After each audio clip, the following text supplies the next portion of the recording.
ବର୍ଷାରେ ଯେମିତି ପାଣି ପଡ଼ିଲା ତା ଉପରେ, ସିଏ ହେଠୁ ଛାଡ଼ି ଦେଇକିରି ପଳେଇଲା ତା ହୋଲ୍ ଭିତରକୁ। ଏବେ ରହିଲା ପ୍ରିନ୍ସେସ୍ କୁଆଡ଼େ ଯିବ? ତାକୁ ତ ଜଙ୍ଗଲରେ ସେ ଯୁଆଡ଼େ ଗଲେ ତା ଉପରେ ବର୍ଷା ପଡ଼ିଲା, ଯୁଆଡ଼େ ଗଲେ ଉପରେ ତା ପାଣି ପଡ଼ିଲା। ତାପରେ ହେଠୁ ସେ ବାଧ୍ୟ ହୋଇକିରି ସେ କେଭ୍ ଭିତରକୁ ଗଲା। ଆଉ ସେ କେଭ୍ ଭିତରେ ଟାଇଗର ବସିଥିଲା। ସେ କହିଲା ପ୍ରିନ୍ସେସ୍ କହିଲେ, ଟାଇଗର ପ୍ରିନ୍ସେସ୍ କହିଲେ, ସେ କାନ୍ଦି ପକେଇଲା। ଆଉ ପ୍ରିନ୍ସେସ୍ଟା କହିଲା ମୁଁ ସିଆଡ଼େ ଗଲେ ମୋତେ ବର୍ଷାରେ ମୁଁ ଓଦା ହେଇଯିବି, ଘଡ଼ଘଡ଼ି ମାରୁଛି ଜୋରରେ, ପବନ ବହୁଛି, ମୁଁ କୁଆଡ଼େ ଯିବି, ମୋର ଘର ଏଇଠୁ ବହୁତ ଦୂର, ମୋତେ ପ୍ଲିଜ୍ ଟାଇଗର ଭାଇ ଏଇଠି ରହିବାକୁ ଦିଅ। ହଁ ହଁ। ତାପରେ ଏଠୁ ଟାଇଗର କ'ଣ କହିଲା କହିଲୁ? ହଉ ଯେହେତୁ ତୁ ମୋତେ ଟର୍ଟଲ୍ସ ଥିଲା ଭିତରେ ତୁ ମୋତେ ହେଲ୍ପ କରିଥିଲୁ, ଯେହେତୁ ମୋତେ ହେଲ୍ପ କରିଥିଲୁ, ସେଥିପାଇଁ ମୁଁ ତୋତେ କିଛି ସମୟ ପାଇଁ କେଭ୍ ଭିତରେ ରହିବାକୁ ସମ୍ମତ ଅଛି। ସେଠୁ ପ୍ରିନ୍ସେସ୍ କହିଲା ଓକେ ଥ୍ୟାଙ୍କ ୟୁ କହିକିରି ପ୍ରିନ୍ସେସ୍ ଆଉ ଟାଇଗର ତା ଭିତରେ ରହିଲେ। ଆଉ ଟିକେ ସମୟ ପରେ କ'ଣ ହେଲା, ପ୍ରିନ୍ସେସ୍କୁ ଜୋରରେ ଶୀତ ଲାଗିଲା।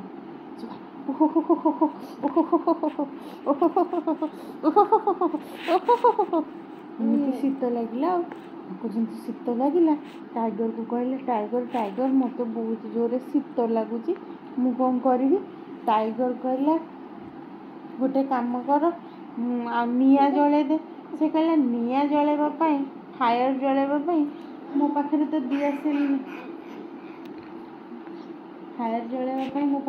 ଦିଆସିଲି ନାହିଁ, ମୁଁ କ'ଣ କରିବି? ସେଠୁ ସେ କହିଲା କି ପଥରରେ ଜଳା। ସେ କହିଲା ମୋତେ ତ ସେମିତି କରି ଆସିନି। ସେଠୁ ଟାଇଗର କହିଲା ତାହେଲେ କ'ଣ କରିବା? ଏମିତି ହେଲେ ତ ତୋତେ ଜ୍ୱର ହେଇଯିବ, ତୁ ମରିଯିବୁ। ସେଠୁ ପ୍ରିନ୍ସେସ୍ କହିଲା ଗୋଟେ କାମ ହେଇପାରିବ, ମୁଁ ଯଦି ତୋତେ ହୋଲ୍ଡ କରିବି, ତାହେଲେ ହକ୍ କରିକି ଶୋଇବି, ତାହେଲେ ମୋତେ ଆଉ ଶୀତ ଲାଗିବ ନାହିଁ। ବିକଜ୍ ମୁଁ ପଢ଼ିଥିଲି ଯେ ଟାଇଗରର ବଡି ଟେମ୍ପରେଚର ବହୁତ ଅଧିକ। ବେଲି ସୁଲସୁଲ କରିଦେବି? ହଉ ଶୁଅ। ଟାଇଗରର ବଡି ଟେମ୍ପରେଚର ବହୁତ ଅଧିକ। ସେଠୁ ସିଏ କହିଲା ଯେ ଆଚ୍ଛା ହଉ। ସେ କହିଲା କିନ୍ତୁ ଗୋଟେ କଣ୍ଡିସନରେ ତୁ ମୋତେ ମାନ କରିବୁନି। ଟାଇଗର କହିଲା ଆଚ୍ଛା ହଉ, ଯେହେତୁ ତୁ ମୋତେ ହେଲ୍ପ କରିଥିଲୁ, ମୁଁ ତୋତେ ଆଉ ମାନ କରିବୁନି। ଶୁଣୁନୁ, ଶୁଣିଲେ ସିନା ହବ। ସେଠୁ ଟାଇଗର କହିଲା ଆଚ୍ଛା ହଉ।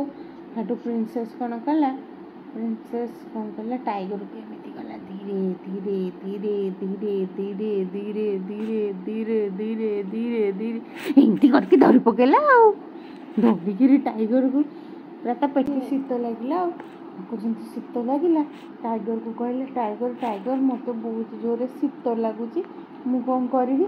ଟାଇଗର କହିଲା ଗୋଟେ କାମ କର, ଆଉ ନିଆଁ ଜଳେଇ ଦେ।